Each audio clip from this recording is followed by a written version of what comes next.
What's up, everybody? Welcome to SWAT MMA. We're smoking weed and we're talking mixed martial arts. This is episode number 109. I'm Jarrod, here with Paul. What up? We're coming to you from the fight capital of the world, Las Vegas, Nevada.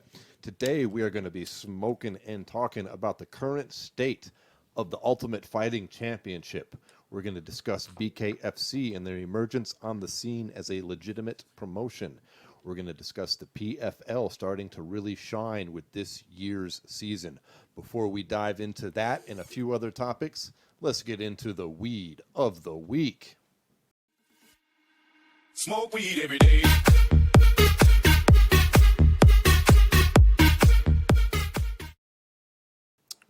Ooh, this week, my friend, we are smoking on some Pineapple Diesel, one of my favorites. It is a pure sativa. It is a cross, not too surprising, with the name of Pineapple and Sour Diesel.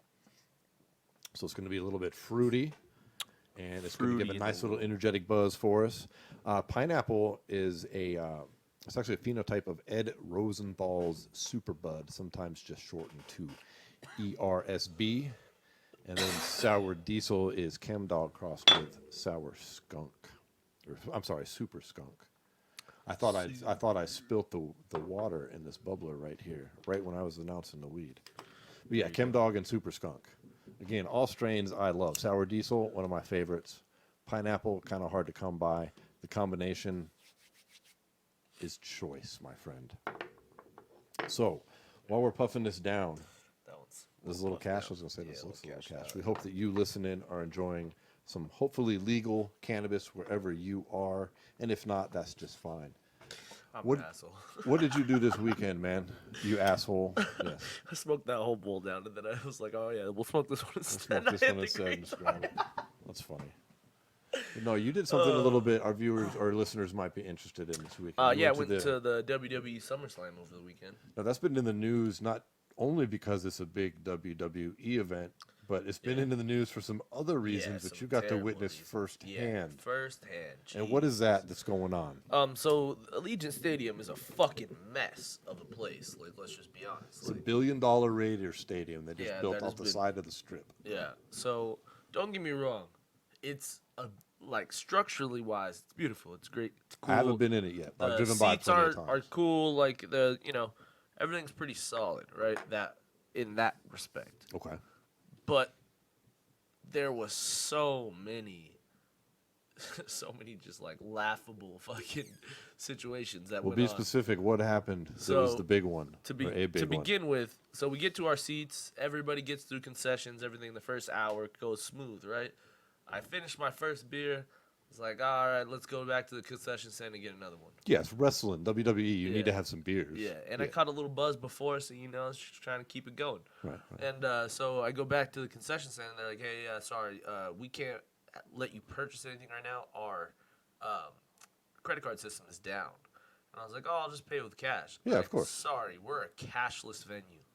So we don't have drawers. We don't have cash here. So just this one place you went to? No, they were a cashless venue? No. The whole venue is cashless. The whole venue stadium, is cash. Yeah. Except no cash. And their fucking card system went down for the whole event and the whole time. And so it got to this crazy frenzy level where the food was going to probably, go bad or something. So they just started giving it all away. Like so they can't sell anything to people at a wrestling event. Yeah. Not bro, there was 51,000 Roman Greco wrestling at a WWE event. 51,000 people there. Oh, bro. Wow. Okay. And they couldn't sell shit. It got to the point where people in the crowd were chanting, "We want beer. We want beer." And I was one of them. I'm not going to lie. So the cashless system goes down. They can't sell anything. Can't sell shit. And then, you got to go to the bathroom because, you just drank the one beer you had too quick and now you got to pee. And then you go in the bathroom just to see that all the fucking stalls are overflowing on the fucking ground. Oh, my God. Yeah. So you can't... Can't buy anything. You can't use the restroom. So we're at that level.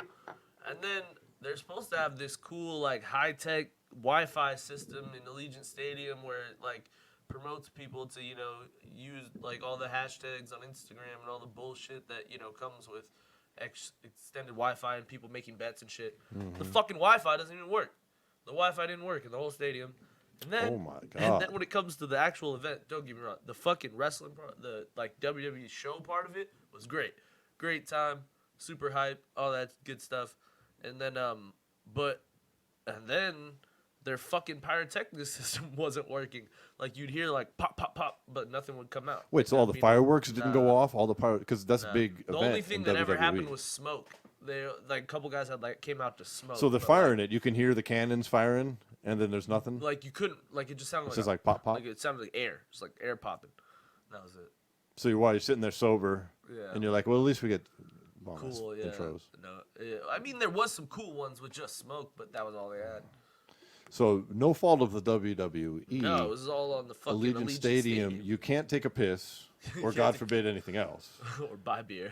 You can't buy beer or food. Or food or drinks. You can't spend any money. Period. Yeah. You can't buy any merch. I bought merch on the outside. They had like a little like WWE themselves had. So they had their little people that had their little outside shit. Yeah, of course, they're not dumb. They're gonna take cash. Yeah. Because Vince McMahon's not stupid. Yeah. So, I'm sorry. I think that a cashless stadium is idiotic. Are you crazy? Yeah, it's really dumb. I don't understand the point behind it, to be honest. Because that happens. Like, look what happened. You know how much money? I'm saying I don't understand the point behind a cashless stadium to begin with. No, me neither. It seems like you're really handicapping yourself in a way that you want to make as easy as possible. Yeah. Make money should be easy, not hard. Yeah, not hard. But yeah, so I mean, don't get me wrong. The show was great, but the venue was. Yeah, that's been in the headlines lately. The venue collapse. Well, that's amazing. I've heard you say something else about. Yeah, my dad has told me because my dad done construction Stadium for like a long time, and he said that their company that they hired to do that shit didn't do very well, and that like that they were lucky last year the NFL didn't have a crowd because if they did, they would be screwed. So this could be a problem in future events. I don't know how they're gonna get the whole. Because they got NFL. The NFL fucking starts in what, 2 weeks? Yeah, right around the corner. If anything. Yeah, it's just crazy. They already had one preseason game there, but I don't know how. And we as taxpayers here in Nevada, dude, we fucking paid for it 6 months in a row. Yeah, man. 6 months in a row, we've paid their lease in the stadium. It's trash. And you can't even go there and enjoy a beer. The best part of the night, though, as a Broncos fan, was when they showed the like Derek Carr and all the Raiders shit. They've got literally just rained down booze. Yeah, baby. It was so funny. In the Raiders stadium, bro. Ooh. They showed the Raiders logo, Derek Carr, John Gruden, and they're fucking boo. Dude, I feel it. You know me and you both hardcore Broncos fans. That show's hilarious. I grew my whole life up. Fuck the Raiders. This is great. Well, that's get on the bandwagon it's now. Weird. Like Shit. Oakland and Vegas is like two complete different areas. Yeah. Like sure, people in Vegas, I feel like they don't embrace the Raiders like they did like the Golden Knights. The Golden Knights were like Vegas' team started in Vegas. Yeah. And then of course with everything that happened when they started, like they were Vegas' team. Like, the Raiders are never, ever going to get to that, like, level of fandom, I feel like. Well, dude, when I first moved here, like 9 years ago now, the first things I noticed is, obviously we didn't have pro sports then, but there were team-specific bars everywhere. Like, there was multiple bars you could go to that were straight Denver Broncos bars. Like, you went in there. We're a fucking Raiders town. We're still Bronco bars all over town. Yeah, like you go in there, it's decked out in Bronco shit. They only show Broncos games. It's Bronco themed. It's Bronco fan friendly. Clearly, it's the shit. You like half off. They give away shit. Like all. Like they don't have that in because I moved from Colorado. It's not like they don't have that in Colorado. Every bar is a fucking Bronco bar, technically. Exactly. So that was dope, and I liked that. But part of that is there's not a solidified fan base here that's going to just embrace the Raiders. Fuck no. Everybody sees it as a chance to see their team when they come to town. That's what I'm saying. Like, a lot of people I know are like, that's what I said. I was like, dope, I can see the Broncos picking one up the game. Broncos tickets, I'm picking up the Eagles tickets. You know what I mean? Like, yeah, dude. I've never really heard anyone be like, yeah, I can't wait for the Raiders home games. Ain't nothing at all like the fucking the Golden Knights. Yeah, I mean, they got embraced, especially after, the October 1st shooting, the way that they kind of stepped up for the community. it kind of created a bond, I feel like, between Yeah. the citizens here and that outsiders don't really know nothing about. Yeah. But that's Yeah. legit. So one thing that did happen during the show that I do want to talk a little bit about is a young man named Gable Stevenson, who is a gold medalist for the United States. Yeah, so people might have heard that name Heavyweight. here, at least Yeah, once or twice. with the Olympics. He's also a protege of one Brock Lesnar, who also made his return at this event. And so they brought Wait, Gable. hold on. Before we go into that, didn't you tell me that Brock Lesnar has a ponytail? Yeah, Brock Lesnar looks like fucking Goro from Mortal Kombat right now, bro. He's got a That's the guy with the ponytail on top of his head, right? The big old dude? Okay, just making sure. Yeah, it's exactly what he looks like. That I was not tripping. I can't imagine. Dude, I'm not gonna lie though. Brock looks like he's in great shape. He looks yacked. I bet he does. You can always count on Brock, especially Like when he's cut free though, to like be Brock. he didn't look like normal, just like ginormous. Like, normally like looks like humongous and kind of just like a little bit layer of fat, but like it's just because he's big. Like he actually looked kind of cut. He's a machine. Yeah, he's. I gotta check that out. Okay, but anyways, now go back to Gable Stevenson. Yeah, so Gable Stevenson, so he's now kind of like a next step prospect across a whole array of sports, whether it be MMA, WWE, like wrestling, and then also he like was offered a fucking contract by the Buffalo Bills. So this all matters, and this all mixes in with MMA because this guy was at 5 places this weekend. He was at the WWE event. He was at the AEW, which is like the WWE's direct rival. Mm-hmm. But then he also went to the PFL, was at Bellator, and then had a sit-down meeting with Dana White. Well, so definitely making the rounds. My question to you is basically, if you were him, what would you do? If I was him, I would lean towards the PFL. He's going to be what? Heavyweight, light heavyweight at the minimum? Yeah, I don't think he makes 205, so I definitely doubt it. heavyweight. So, yeah, because I wouldn't touch the UFC as a prospect at that level with a 10-foot pole. Yeah. The pay structures wouldn't be there, I would think. Oh, no. Or actually, out of everything that you mentioned, though, and I tend to dismiss it because it's not my thing, but that doesn't mean it's not a legit thing, and I don't have a problem with it. WWE, if he's real smart, actually, he should just go into WWE and then go join an MMA gym or whatever, which I'm sure he's got lined up. Yeah. And make a big name Hone for his yourself skills. over there. Hone your skills on the side. Make a shit ton of money. And then when you finally decide to go and maybe wind up in the UFC, it doesn't matter that they don't pay their fighters shit. Yeah, because you'll be at the top of the food chain. You already have a following. That's one thing that people don't realize is a lot of guys who already have a built-in following are always going to get paid no matter where they go. And that's why I think if he goes to WWE or AEW, which is like kind of the same thing, their ability to build his brand and like his ability to build this persona that obviously Is he going to be a face or a heel? Yeah, face or heel, but you can't like a lot of people once they leave the WWE and like they know they're done with that, kind of step away and break that. So it's kind of called kayfabe. And, Yeah, kayfabe, So they break that. I know about that shit. Yeah. So, ultimately, he could really just do that. He could go to the WWE for 3, 4, 5 years, get into an MMA gym. He's only fucking 20. I think that would be smart. Like, he's 20 years old. So he takes 5 years, jumps into MMA when he's 26, 27, and in the prime physical part of his life, and has honed all his skills and is ready to take over. Because honestly, if he takes that same approach that he took to wrestling into mixed martial arts, the sky's the limit. Like, I would certainly say so. and the athleticism he has for a guy that size too. Like, for people who don't know, he did a fucking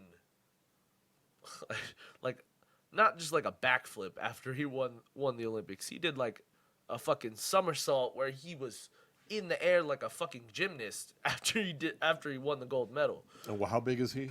I want to say like Roughly? 240. Like 240, or Yeah. like 6 foot, 6'2", 6'3", something like that. Like sub 6 something like that. So He's like not Brock a size, typical, but not as jacked. not a typical guy doing backflips. Fuck no. We're trying to Yeah, say not a small, wiry motherfucker. No. No. Well, I think that's awesome, and it's cool he's making the rounds out there, and I'm really excited to see what he's doing. And like I mentioned earlier,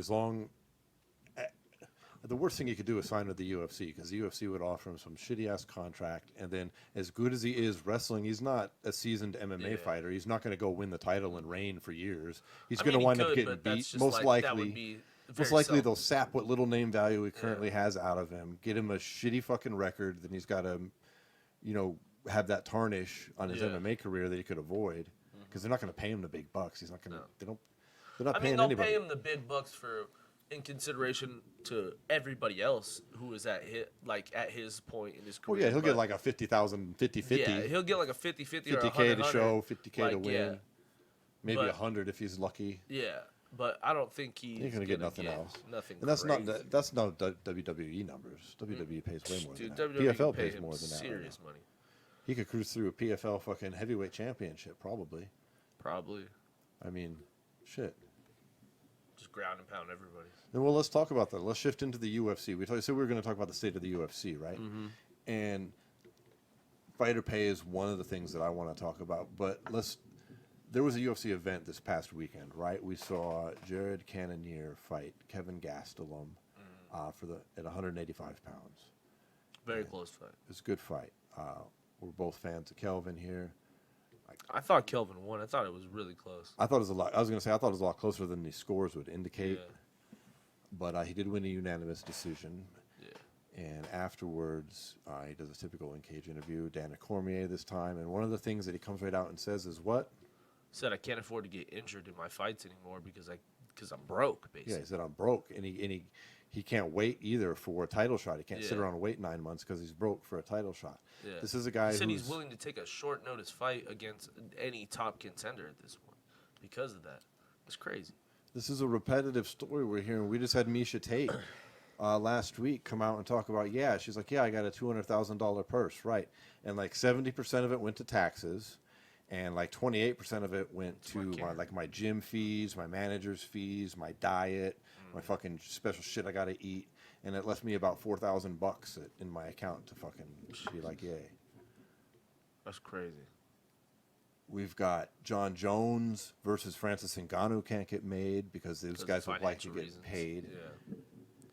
We've got fighters having GoFundMe accounts to have training camps where companies like Triller and celebrities like Jake Paul are contributing funds to signed UFC fighters fighting on ESPN at what is supposed to be the pinnacle of the sport. Mm-hmm. Well, take that even out of the equation. Take the first two that happened because, they were like brand new signings and all that. We're talking about Jarrod Cannonier, who's been in the UFC for 4 or 5 years. He's fought over 3 different weight classes. He has wins in every single one of them. He's fucking literally the number 3 middleweight in the world. In the premier organization in the world. And he's talking about he's scared to get hurt in fights because he broke his arm in his last fight and he fucking drained his bank account. And what do we see week after week with these fighters? What do they use to ask for? And after they have any kind of fucking submission or KO, they're begging Dana for what, a $50K bonus. Mm-hmm. And I'm not throwing shade at them. That's how desperate they are. They need to, yeah. And let's not act like a $50K bonus is shit, bro. That's not some fat stack. No. How many? I'm sorry, $50,000. Oh wow. Yeah. Wow. I mean, how does that compare to like a bonus you get in the NFL? Nothing. Everyone on the team wins $1 million if you win the Super Bowl. Yeah, signing bonuses, all that shit. 50K. But what does this all tie into? Unions. No one will fucking unionize. No one will unionize. And I'm not a big fan of him lately, but George Masvidal said it best last week when he was talking about it. He said no one will unionize because no one is willing to fucking get paid. Like you know what I'm saying? Everyone is stepping on each other's necks when it comes to getting paid. And the UFC won't bend to the few that do stand. Like Francis Ngannou tried to make a stand. John Jones is sitting on the goddamn sidelines because he won't get paid. Yeah. All right, and I admire that. But look, the UFC don't give a shit, bro. They just sidelined what could have been their biggest star when they have an incredible lack of stars right now, which is another problem with the state of the UFC. But instead, they're promoting a fucking bullshit heavyweight title. Yeah. Because why? They don't want to shell out money. Yeah. And what does Dana keep saying in the news about the company? Oh, this is the greatest year we've ever had. This is the greatest year you ever had. Why is half your stars out because you're not paying them enough? You can't sit there and say things like, oh, this is one of the best years we ever had, and then when someone comes to a negotiating table and say, I want more money because this is one of the best years you ever had, say, we're broke, we can't afford to pay you. Remember when he said that they can't add any more to the bonuses at full time because it would bankrupt the company or some bullshit, remember? Like that, yeah. I'm probably exaggerating that, but he said something like it would destroy the bottom line if they make the 75K bonuses permanent. Yeah, stupid as fuck. Oh, really? Stop. Stupid as fuck. That's ridiculous. And you know what ends up happening there is the quality of the product goes down because then you have to bring in a bunch of guys who are willing to take the smaller paydays. I think that's kind of where like the whole like bringing back Tough and like Contender Series kind of comes into it because those guys don't get paid that much for those fights at all. Dude, they can't even do those right, though. Like, they bring back Tough, right? We just had the season, which was okay. But now we've had the finale announced, and what? We've got, like, 3 fights from the card. Because 2 of them are for the title, because they had 2. And then one guy was from the first he got injured during the season. Right. Yeah. And nobody else on the card. It's usually a whole card filled with guys. Yeah. It's usually like a showcase of everyone who was in the season, and then like the guys who win and the guys who lose, like you kind of get to see their talent level, and then you go from there, and then you sign. And these guys get more experience, even if they have like less fights that count on their record. Their time in the house counts in the UFC's eyes as more experience, right? Exactly. And instead, they go with the Contender Series, which, while yes, it's entertaining, it's putting so many fighters into the UFC. That are ready.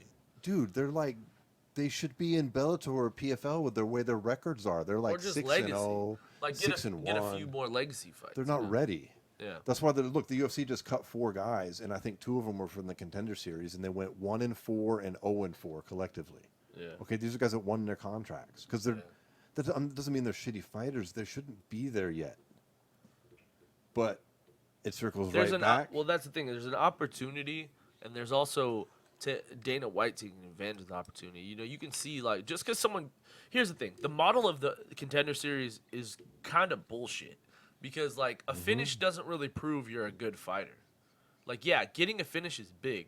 But you could also be fighting a very high-level fighter and display extraordinary techniques that just, like, jump off the page for someone like Dana White, and he should see your talent and be able to evaluate you in that way. You shouldn't have to be able to knock someone out in fucking 27 seconds and be like, oh wow, he's the next best thing.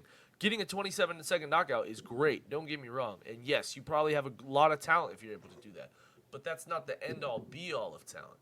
People like, let's just use a perfect example, people like Austin Vanderfort, who came in and won a decision on the Contender Series, was passed on. And now look at him now. He's fighting for the Bellator Championship next because he's a very talented fighter and has very solid skills. His time in Bellator. Yeah, absolutely. And it circles right back to the original topic of fighter pay because Dana he can pay these guys shit contracts because and fill cards with them. Yeah, where ESPN doesn't care as long as they hit the numbers. Yep. UFC gets, even on the pay-per-views, UFC gets a guaranteed $500,000. Yeah. They just got to fill these fucking cards.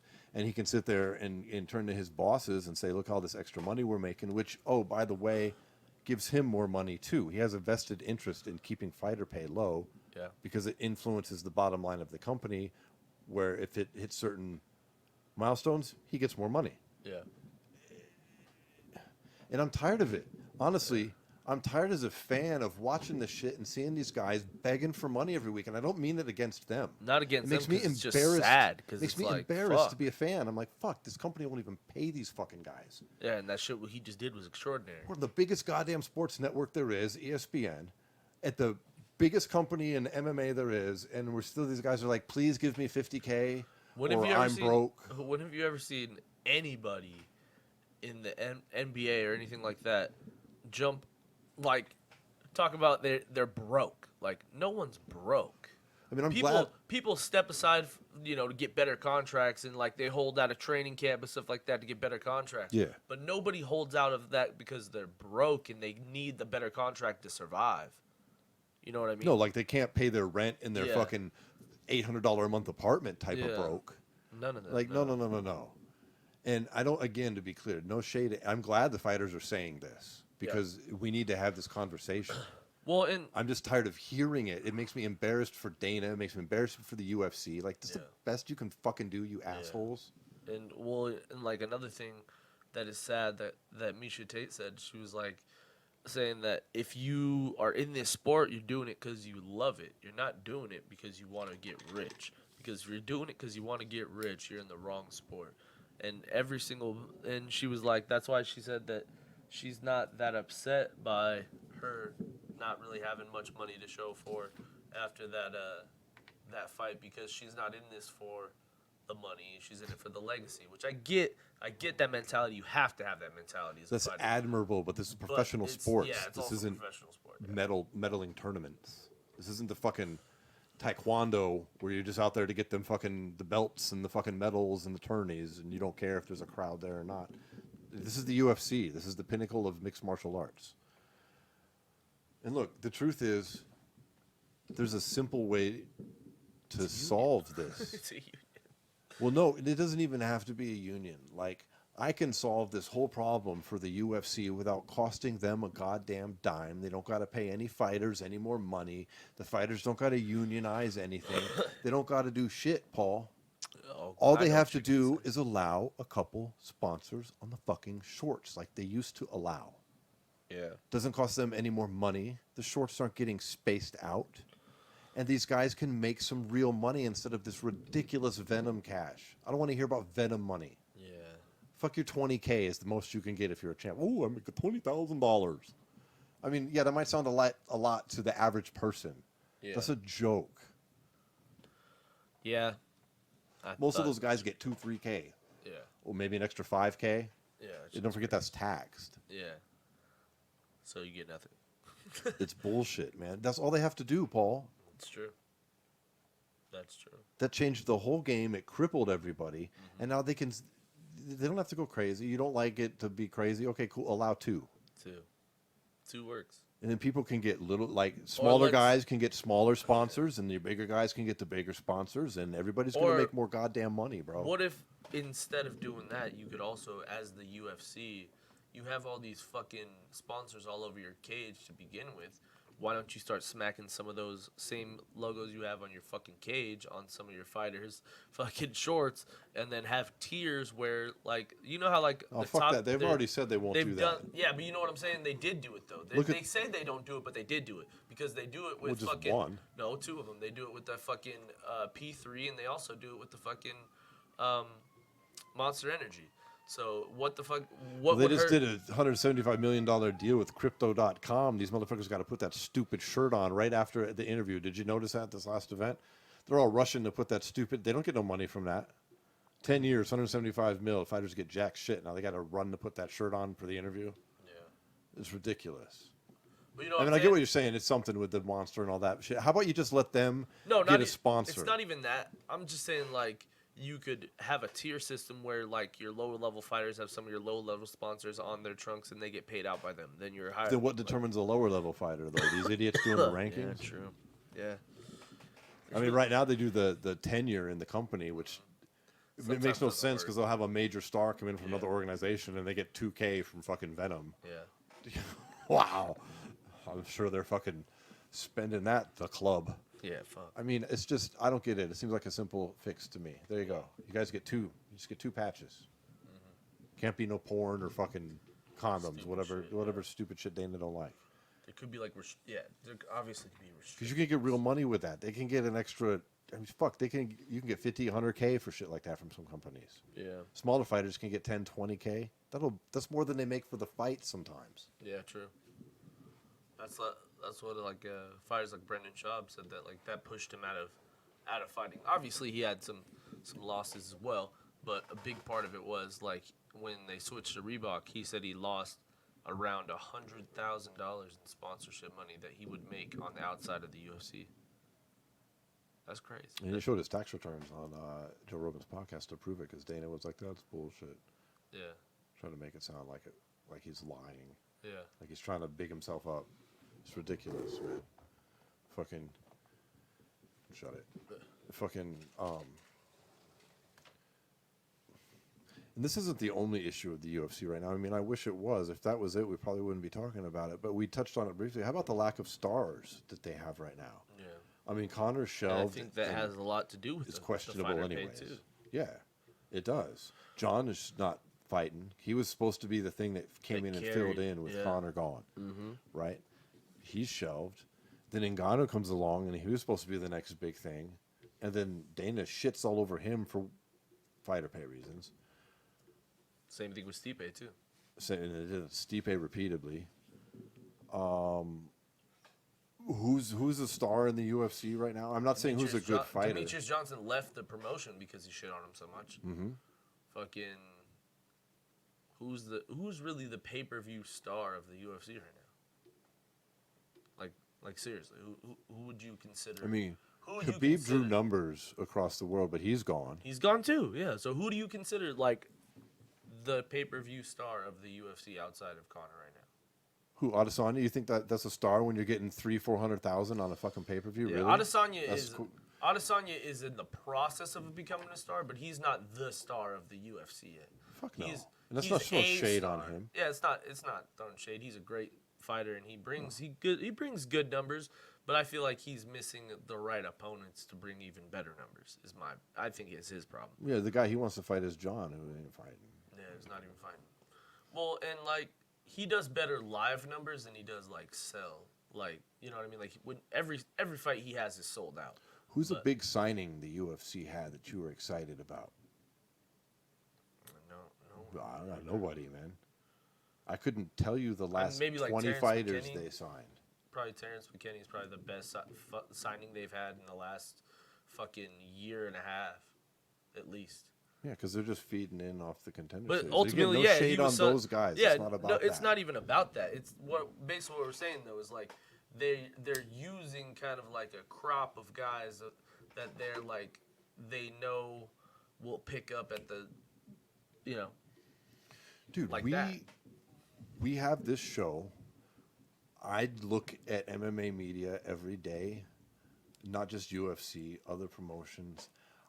I mean, I think we're about as involved as you can be unless we were actually in the business. Mm-hmm. And I look at these cards, and I don't know half these fucking fighters who are on these cards the UFC puts out. I've never heard of them. I don't know anything about them. Like, they don't make any stars. They have a talent agency that owns them as a parent company, but they can't make a star out of anybody. I feel like also when I remember like before in the UFC, I feel like there was a lot more like backstory that was told before the fights happened and a lot less story told during the fight. Because that's what I don't like. I don't like how like the commentary team is constantly telling stories about guys in the fight. Well, that's another serious issue too, is the commentary. But yes, sir. That's the thing though. Remember like when back in the day when it was just Goldberg and Rogan, they would like when the guy was walking to the cage, he'd tell some kind of anecdotal story about the guy. Yeah, Goldberg, yeah. But usually, but yeah. it wouldn't be Yes, during the fight. Right. One or two things about the Yeah. dude. Yes, exactly. And during that would the help. walking. That would help because then you'd like it would Yeah. want you leaving more. Fucking DC tries to tell you their whole life story in the middle of the fight. Dude, I've been watching a lot of PFL lately, and I just noticed that their commentary is just so much better because they simply talk about what's going on in the fight. And then there's moments of silence where they just let you watch the fight. Instead of what you just said, the UFC, where unfortunately Daniel Cormier is the prime example of it, it's fucking story time and non-stop talking. And that's the thing too is like I don't even know if it's his own fault. It's not even about the fight, so it's not non-stop talking about the action in the cage. It's non-stop talking about ancillary bullshit. That's the thing too is like I don't even know if it's Daniel Cormier's fault anymore because it's gotten to like such a level where other people like have come out to defend him online and been like he's reading what the UFC wants him to read, and it's like if that's the case, that's an even bigger problem. It's a joke, man. Like- I can't stand it. It's so distracting for me. Yeah. Like, I can't imagine how a casual fan who doesn't really understand what's happening in the cage other than there's a fight going on feels when things are happening and no one is explaining anything at all. Yeah. Like PFL explains shit. Bkfc explains what's happening in the cage. Bellator does. Fucking I think Bellator does. probably has the Fucking best. boxing does. Bro. I think Bellator probably, because Joe Rogan's kind of stepped to the side as far as like the UFC. Like he's on some teams and it's great when he's on it, but I think if you look at Bellator's like commentary team post fight and like during the fight, I think they have the best one in MMA right now. Look who they got. They got freaking Big John. Yeah. And then they have, sometimes they'll have Mario Ranallo, which is, I think, people don't like him, but I like him. I don't mind him. And then they got freaking Josh Thompson. They always bring in like They got a Chael play-by-guy every play once in a that actually gives play, and the color Yeah. guy just sticks to color. It's not just color commentary. True. Stop. And then they also have Jay Glazer on the fucking like pre-show and shit. And Right. Jay Glazer's always great. And he knows, and he's for like a media guy, he's very knowledgeable about like mixed martial arts and stuff like that. So like everyone they have at those tables, whether it's Chael, Josh Thompson, all because they do that little same thing the UFC does, a little Bellator pre-show, UFC pre-show. I think the Bellator pre-show is better right now, I agree. especially with the UFC getting rid of Ariel Helwani in the post and pre-show too. Like he brought a whole nother like side to it, I thought too, which they don't have anymore. Now it's just insert X fighter here, like in An everything they do. ex-fighter, not their fault. John They're Hennig. getting paid. Good for you, but they're just No, I'm not they're hating on UFC. their commentary. I'm saying I'm saying, not- and that's not what I'm saying. Yeah. They're UFC shills, though, is Yeah. what I'm saying. Oh, yeah. They're not an objective commentator. They're a shill for the UFC that's not going to, for instance, during the Cyril Gane, Derek Lewis fight, talk about the absurdity of this interim title. They're just going to talk about how we need an interim champion because they're not an objective commentary team. well, Not their I don't even fault think they they're need to taking go the that job, far. but I'm just saying that's what the UFC puts in place. Yeah. And that part sucks. We don't need a bunch of UFC shills being on the commentary team. Yeah. And not just the commentary team, but the broadcast team as well. Yeah. Well, here's the thing too: is it's not even that they need to go as far and say that, but it's how the UFC when they do things like that, they try to act like. Did you ever hear them even really talk about Francis during that? Like, no, they like were almost told like, don't say Francis. Like, you know what I mean? Like that's like. Because that's the other thing. That's another thing That's that another- we can add yeah. to the list is the titles being devalued in the WME age, with the prime example being the heavyweight championship. There should be no such thing as an interim title unless someone is injured. And to recap, if anybody listening doesn't know, they created an interim title over a difference in availability over 2 weeks for the heavyweight champion of the world, Yeah. who won the title 90 days prior to them wanting to him fight again. He said, "I need 2 weeks more," because he was in his home country. Yeah. They said, "Nah, we're going to create an interim," because they needed to have a title on a pay-per-view spot. And then Dana came out and said, if you want to go vacation, you want to go party, do what you want to do, but we'll be here making fights. And this ties back into the overarching theme, because Francis Ngannou went out publicly complaining about fighter pay and not being able to get the Jones fight due to fighter pay. And then look what happens. Exactly. So they devalue their titles. We see it repeatedly. I mean, how many interims have there been now since WME took over At least and 10. the Fertitas left? It's all the fucking time. I mean, I'm pretty sure that Cyril Gane's not active enough as the interim right now, so I expect Dana's going to announce an interim tomorrow. I mean, at this point, Yeah. because they had a new event that just popped up. I mean, it's Yeah. ridiculous. It's gotten. It just gets out of control. It, like you said, it devalues your belt as the champion. And for me, as a fan, it's all of these things adding up over time now. We've got constant fighter pay problems. We've got your fucking lack of stars and interesting fighters. We've got titles being devalued. We've got rookie fighters being pumped up where they shouldn't be. How about the card stacking on these things? The way they're laying Like, out let's their just put a cards. perfect example. This card coming up next week, J.J. Aldridge versus Jason Cortez is on the bottom of the prelims. Both those ladies are seasoned, like, and top of, like, level fighters. Like, why are they not on the main card? Why? And if they are on the prelim, why are they not the main event of the prelim? Tracy Cortez is Yes. like a rising star in the UFC, and J.J. Aldridge is also a very, very solid fighter, and both of them have a very bright future. And to just stash them at the bottom of a fucking prelim like that just makes no sense to me whatsoever. It's like they haven't tried to make a star since Paige and Sage, have they? Yeah, not really. Well, I mean, and here's the thing.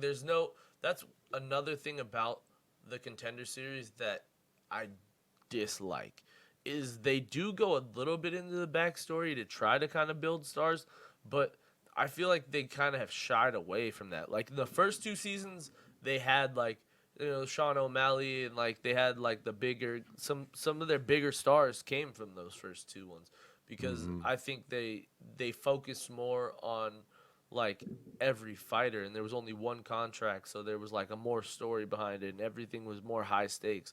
Now I feel like Dana's kind of overused it and been like, well, if you don't want to fight, I got a guy from the Tuesday Contender Series that will take your fight right now. You know what I mean? And he's, like, kind of thrown some of them to the wolves. Like, even Sean O'Malley to a certain extent. You know what I mean? Like, there's been stars that have come from the Contender Michael Series, don't get Chandler. me wrong. Okay, just hold that name just occurred to me. We were trying to think of some big name they've signed. Michael Chandler. That's Michael it. Chandler. Yeah. And he's big in the MMA world. Yeah, true. Okay, but that's it. So, but you're right. These guys coming from this, you're Yeah. right, 100%. It's tough because you put them in a bad situation too. Because if the fucking UFC calls you tomorrow and says you want to fight in Contender Series, fuck yeah, you take it. So, like, there's really no, like we've said from the beginning, this is no diss towards any fighter, but it's you're being taken advantage of, like, definitely to a certain extent. You know what I mean? Like, It is, and this circles around what you just said. Is that, they get the call, they say yes, they're going to take it. Because why? Because they need the exposure. yeah, And that, we're talking specifically about the UFC, and I don't want to delve too much into this, but they need the exposure because MMA media refuses, for some strange reason, at least the major news sites, to shine a light on any of the minor promotions except a small handful. Like MMA Junkie sometimes reports on LFA. probably Sherdog King is of the Cage. Sherdog is the only fucking website that has everything, but that's more of like an open forum to begin with. But for some strange reason, they will write endless stories about what posts. Conor McGregor tweets about. And what some fighter, like a retired fighter, thinks about what Conor McGregor tweeted. Yeah. They write goddamn headline news stories about that nonsense. Yeah, or like, while ignoring, like, Sean O'Malley going to party with 6ix9ine. Like, who cares, dude? He's fucking living his life. Who fucking cares? Why are you writing articles about that? Right. Yeah, or like articles about like fucking Twitter posts and fucking, did you see the video log that so and so posted? And like, dude, we've interviewed fighters on this show that have gone on to fight for championships in some of these minor leagues right now, and not a mention of it. Yeah. Not a mention of the event, not even just it happened, here's the results. You don't got to write a goddamn article on it. You could just report the fucking results. Yeah. Nothing. It's silence. Doesn't make any sense. And so, these guys that get a shot at that, of course they jump on it. Yeah. They get offered some 6-6 contract, or what is it now, 12-12 in the UFC? Like that. Dude, that's a joke. 12 grand if you to show, like, another 12 to win. Yeah. It's fucked up. I'm tired of it, and it all ties together, man. Except the commentary doesn't have really anything to do with the money, but a lot of it ties into the fighter pay and the money, and everything is starting to weigh together. Whereas a fan, I'm finding it just more and more difficult to watch UFC shit, honestly. I mean, it's not even that. I just feel like it's just the UFC is probably like, it's got to be like one of the most controversial like topics in MMA right now. Like, honestly, everybody's like in all kinds of different like angles on it because. And ESPN's the biggest name in sports, right? They're not going to report on it for the most part. I would guarantee you, they're not going to report on it because they're not in bed with the UFC, but they're broadcast partners with the fucking UFC. Yeah. UFC success equals ESPN success. More people buy an ESPN pay-per-view or tune into these events, it's beneficial to them. So they're not going to shine some fucking big light on shady shit going on as a company that people like that we're talking about right now. Yeah. This doesn't even dive into shit like the lawsuit that's going on. Everybody wants to pretend that's not happening while it just marches on forward. Yeah. Some websites do give noise to that. Like Bloody Elbow does give some updates by Josh Nash on the fucking lawsuit and stuff. But that's beside the point. That's just UFC. UFC gets enough press. Yeah. These guys wouldn't jump onto this again if MMA media gave them a bit more light when they were in these smaller orgs. Mm-hmm. So that's the state of the UFC right now, in my opinion. It's disappointing, man. It makes me sad to be a fan. I want more for these fighters. And that's honestly what it all boils down to, right? Yeah. Why do we want the titles to be valued more? Why do we want them to make more money? Why would we like to see more experienced fighters in the UFC where I thought the best fought the best? Just makes the product better and better. Sorry, you can't be the best if you have 10 fights. I mean, you can, but there's definitely. I don't know. Maybe you could 10 years ago, but I don't know these days. Maybe. These days, yeah, I'm just saying, yeah. These days, the fucking evolution of fighting is on a whole nother. If you have an extensive amateur background in MMA in general, then yeah, maybe people who are coming in and just going pro and going there was a guy on Ultimate Fighter who was just I just kind of watched YouTube videos and taught myself how to fight, and then he lost the first fight. I was like, okay, so why are we bringing in a guy like that to be? Yeah. Why are we doing that in the UFC? So it doesn't help when you have people look, I like Chael Sonnen. And I'm not talking about Chael Sonnen while he's in his role as a broadcaster for the UFC, but I see him as a pure UFC shill, even on his own Bad Guy Inc. YouTube channel. I watched a video of him today, bro, talking about this Francis Ngannou, Cyril Gane thing, and he was saying that he heard that there's problems behind the scene about getting that fight done, and he said that Francis hadn't fought in so long that he couldn't remember when. And then proceeded to, of course, side with the UFC about the whole thing. And despite Francis, whatever the complaint was, it doesn't matter because he's under contract and he needs to get out and do the fucking thing because it's been so long since he's fought. Dude, he fought 145 fucking days ago from this moment now. Yeah. That's a joke. Yeah. But it's crazy. And he does things like that all the time, and he can do whatever he wants. Mm-hmm. I'm just saying he's an influential figure in a world where even the media reports on tweets. Chael is looked at as a source of media, and he'll sit there and do a whole thing and won't point out how fucked up that is. Yeah. I see what you're saying. I don't get it. It's like the UFC has a monopoly on everything, even the media. It just doesn't make any sense, though. I don't. Anyways, I mean, they do report bad on the UFC, yes, but. Yeah, but they don't. It's what's going on. Yeah. That's a whole other conversation. It's hard to be a UFC fan right now, and then you're asking me to pay $80 for a fucking pay-per-view. Really? Yeah. Pay $80 pay-per-view for a guy in the main event who can't afford to fucking feed his kids tomorrow if he doesn't win. Yeah. So I can watch fucking fight after fight. Or fighters beg for a $50K bonus because they're dead ass broke. Yeah. It's making me cringe, man.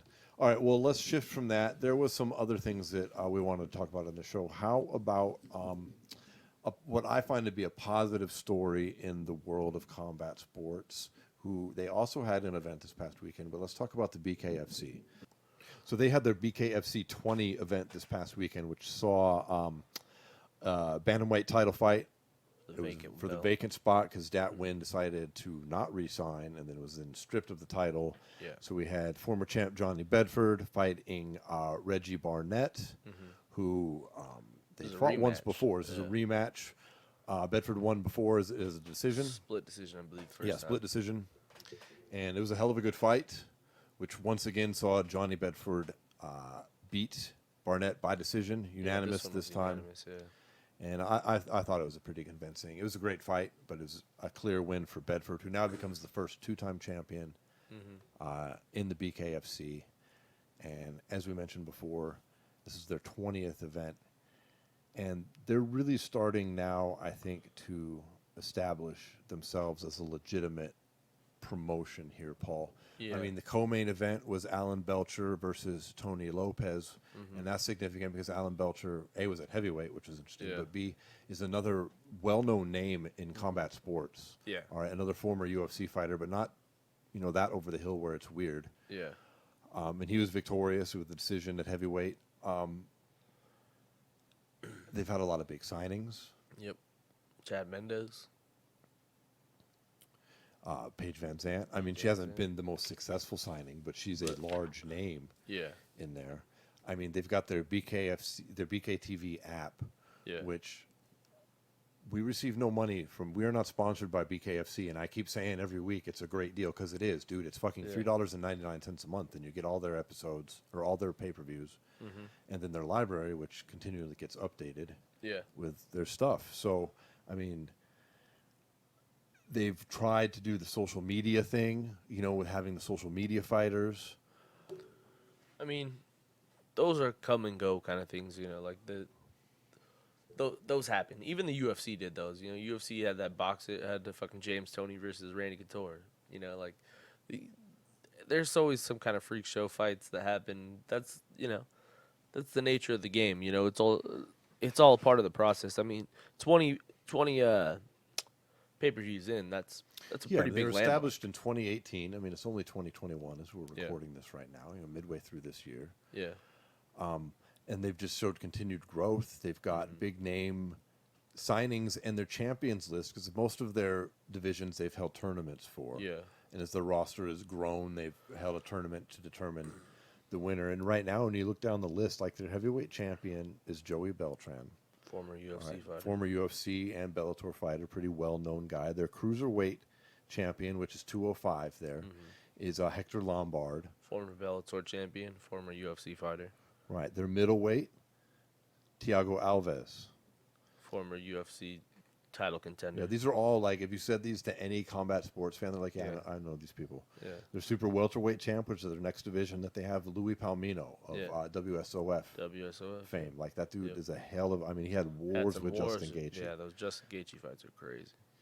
Their lightweight right now is vacant. Their bantamweight, we just mentioned. Now, they also have two titles going on because they do the Police Gazette title, which can be weird if you don't hear the commentary team explain it because it's a separate thing, but it is a traditional bare-knuckle title that dates back to like the 1800s. Okay. That is one of the oldest lineal bare-knuckle titles in the sport. Okay. And because BKFC is the most recognized bare-knuckle promotion, Police Gazette awards their fighters the championship, kind of like the Ring awards out a ring belt. You know what I mean? Yep. It's kind of along that same vein.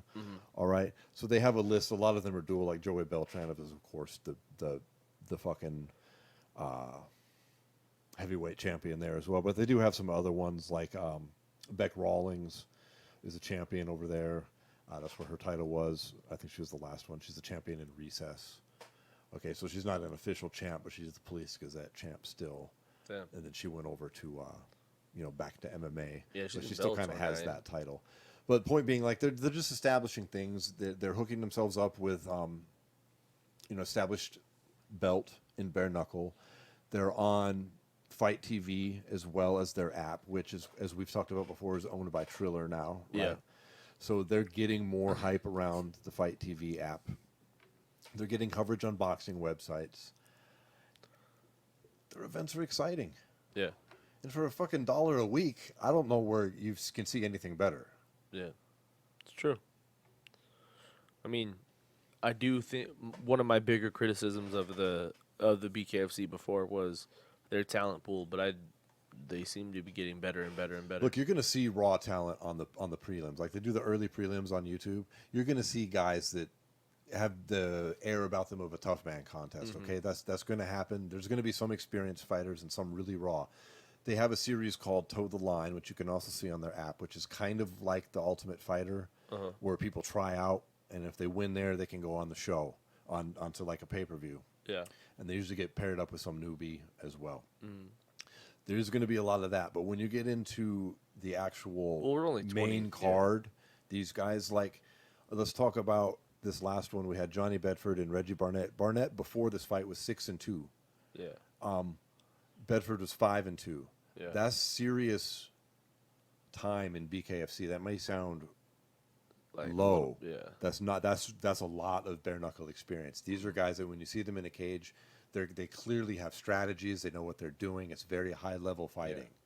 That's one reason why I do think Chad Mendes is going to do well in BKFC is because his ability to use the clinch in mixed martial arts and now his ability to use the clinch in BKFC I think will be big. Yeah, when they've had Chad Mendes is a great example of a signing. They had Paulie Malignaggi, who was making Frank noise Mir. at the time. They've got Frank Mir coming in. Yep. Like BKFC is exciting, and what they're doing is exciting. And you know what their broadcast team does? Seriously, they talk about the fights, Paul. Yeah. That's it. They explain what's going on in the cage. Like you said that Goldberg used to do. They give a little bit of background when They're people are coming walking up. in, yeah. They got Chris Lytle. He's a former UFC fighter. And, Yeah. and he's a good speaker. Like he's been like a politician. Like he's run for Congress or something. Like Yeah. that guy can explain what's going on well. Yeah. And they do a good job. It's enjoyable commentary because they're not filling it with nonsense. Their production level's pretty good. Yeah. Like the fights get going, they're 5 2-minute rounds, so they get cracking, man, and they get going one right after the other. Like they rattle off their entire event usually in about 4 hours, including like the pre-fight, like the pre-show stuff and the post-show. They have a lot of prelim fights too. And they have more fights, I do believe, than UFC. UFC usually runs about 12 fights, and it's about 6 to 8 hours. Yeah. BKFC will run 12 to 16 fights and knock it out in 4 hours or less. Yeah. I mean, that's not bad, bro. Never been disappointed. So I think it's cool to see them doing this. And they must be paying people decent enough.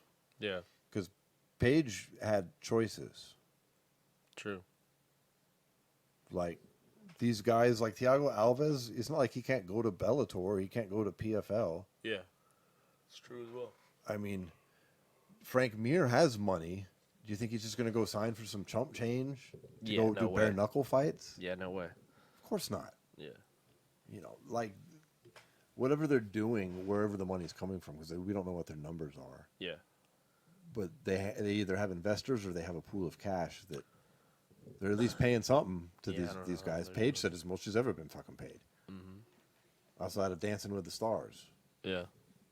That's crazy. It is, and I'm excited about it, and I think they're doing great.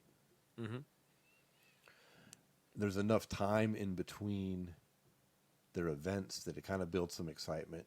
It's like 30 days out for their next one. Yeah.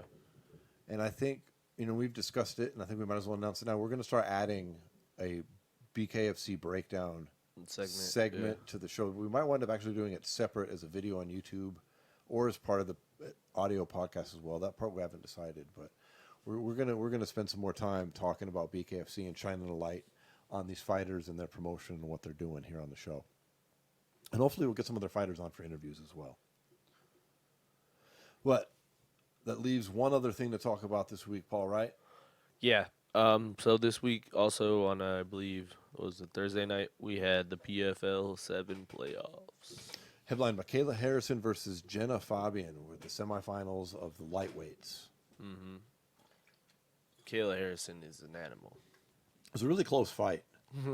I mean, Jenna almost got one punch off, almost. Almost. No, I mean, no shade on her. She seems like a good fighter. She trains with Israel Adesanya. She's an established kickboxer. She's with City Kickboxing. They made a lot of talk beforehand about her scientific process of beating Kayla, but she got no strikes off. Yeah. She got no takedowns. Kayla's a savage. Kayla landed like 140 unanswered blows to like 0. Like, seriously. Yeah, It was a mauling. It was crazy. Like, Kayla pushed her up against the cage, picked her up, slammed her down, mounted her, and beat the shit out of her. Yeah. And then they That's what stopped Kayla her. Harrison does. And then she got on the mic and was like, I'm the best in the world, bitch, basically. And she is. Maybe. Not too much else I want to talk about other than that fight. I think she's going to win the tournament. I mean, we did see, and I'm sorry, I can't remember her name. The finalist that she's going to be fighting against fought as well, a split decision victory. I did watch that fight. I mean, yeah, she looks good, but she ain't got that with Kayla Harrison. I don't think anyone in PFL does. So let's talk about two things with the PFL. First, let's talk about, or not, maybe not in that order. Let's talk about Kayla and what's next for her, and let's talk about the PFL because we threw shade on them a year ago. Yeah, we did. I thought they were going under. Yeah, during the pandemic and the shutdown, it looked bad for PFL. Yeah, it looked really rough.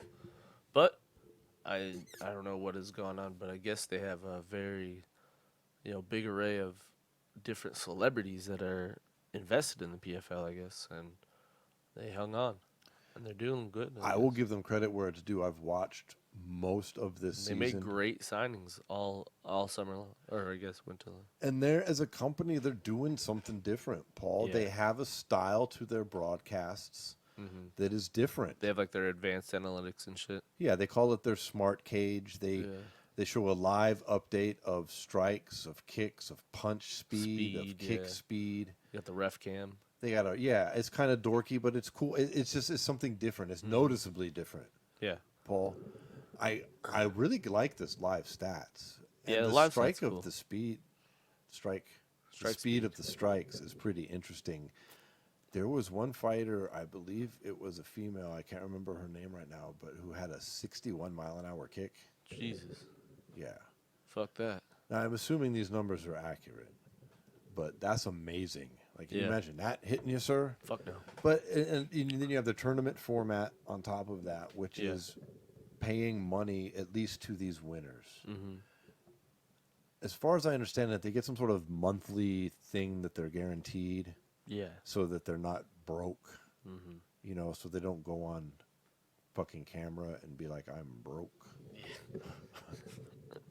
Seems like a direct shot there, Jarrod. Yeah. It's funny. I didn't hear any of this in any other promotion. I only hear this in the UFC. But anyways, well, for the most part. I mean, like Lance Palmer had issues. Everybody has various issues. But, all right. What the fuck did Lance Palmer have issues with? He had issues with the company, not the money, though. He's won 2 in a row. He had $2 million. He didn't make the playoffs this year, though. Yeah, I mean, $2 million, even after taxes, you should be styling, bro. Chilling. Fucking He probably is. It's more than they're getting. You ain't getting $1 million in the UFC, sir. No. You're going to go win 4 fights and get that in the UFC. So I'm excited by what they're doing, and I give them credit. And I like that they're paying their guys money. I like that their style is different. I like the tournament format. So, and they're also growing some of their own stars, too. Like, what about Kayla Harrison now? She's probably going to win again. And I believe that she said that she has one more fight left in her deal, or if she wants to after this season, she's open to go elsewhere. Yeah. I don't know if that's a great idea for her yet. Just because there is a connection with Amanda Nunes, and I don't think they're going to fight each other ever. Yeah, let's say she does. Would she go to Bellator or UFC? So with the UFC, there's that right there. Amanda was in her corner at this last fight. Yeah. Against Jenna Fabian. So the chances are pretty unlikely she's going to jump there. And plus, she'd have to cut another 10 pounds to fuck around and get there. Which she has done, though. She did it in Invicta earlier this year. That's true. Bellator, however, would offer her a chance at sponsorship and more money, and a fight, if not immediately, pretty soon, with Cyborg. To be honest, though, I think Kayla is on the level now that no matter it be Bellator or the UFC, she's getting paid serious money. I think the Bellator, if she were to jump ship from PFL, would be the better way to go kill off, so to speak, Chris Cyborg. Not only Chris Cyborg, but all the UFC, the former UFC, like, the Kat Zanganos, Chris Cyborg, fucking, what's her name? She can go do that for a minute while earning sponsorship money. And then Amanda is not going to be there forever in the UFC. No. I mean, she's on the short end of her career. She could retire after another fight or two, and then another year or two, and then she can go over and take over the UFC. If she wanted to go over for sporting reasons, not the money. Which is why I do think if she was going to do that, maybe staying in PFL would be the right move. Because you're not going to get touched in PFL. You're going to get your meal at the end of the year every year. But how much longer is Chris Cyborg going to stay? I don't think the Chris Cyborg fight. I don't think the Chris Cyborg fight is something that will solidify her legacy. I think that's just something that if she does will be big, but I don't think it's really as big as it maybe once was. I don't think anyone really See, I having. think she wants that because she can't really do the Amanda one. I'm just guessing here. I mean, I have a direct link to her psyche, so I know, Okay. obviously. Okay. So, But yeah, no, I mean, see it where makes you're sense to coming me. with it, but you know what I'm saying? Like I just don't think it's necessary for her legacy. Like, you know what I'm saying? I don't think she has to fight Chris Cyborg for people No, to I don't. look at I'm not her saying as that. like the GOAT in the women's if she goes undefeated in her career. But it's an opportunity that's there, which was interesting. Yeah, that's true. And I don't know. I mean, the fact that there's $1 million at PFL.